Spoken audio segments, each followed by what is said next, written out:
गौतम बुद्ध ने संन्यास लेने के बाद अनेक क्षेत्रों की यात्रा की। इस दौरान उन्हें तरह तरह के लोग मिले। कोई अपनी परिस्थिति से परेशान तो कोई उनके रूप और व्यक्तित्व से हैरान।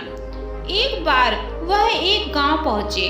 वहां एक स्त्री उनके पास आई और उनसे बोली, आप तो बिल्कुल किसी राजकुमार की तरह लगते हैं। क्या मैं जान सकती हूँ कि इस युवा अवस्था में आपके गुरुआ वस्त्र धारण करने का क्या कारण है? बुद्ध ने उस स्त्री को विनम्रता पूर्वक उत्तर दिया कि मैंने 3 प्रश्नों का हल ढूंढने के लिए संन्यास लिया है। यह शरीर जो युवा व आकर्षक है जल्दी ही वृद्ध होगा, फिर बीमार होगा और अंत में मृत्यु अवस्था में चला जाएगा। मुझे वृद्धावस्था, बीमारी एवं मृत्यु के कारण का ज्ञान प्राप्त करना है।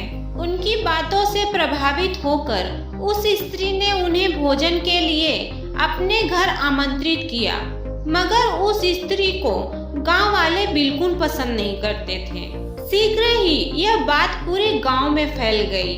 महात्मा बुद्ध उस स्त्री के घर भोजन करने जाने वाले हैं।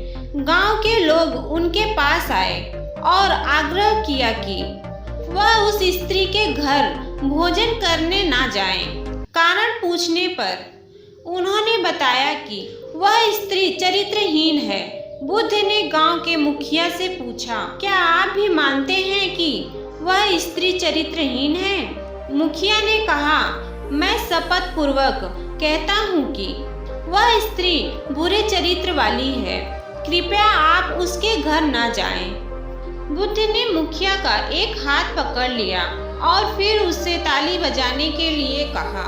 मुखिया ने कहा, मैं एक हाथ से ताली नहीं बजा सकता, मेरा दूसरा हाथ आपने पकड़ रखा है, ऐसे में एक हाथ से ताली कैसे बजाऊं? बुद्ध बोले, जैसे ही एक हाथ से आप ताली नहीं बजा सकते, वैसे ही वह स्त्री खुद चरित्रहीन नहीं हो सकती।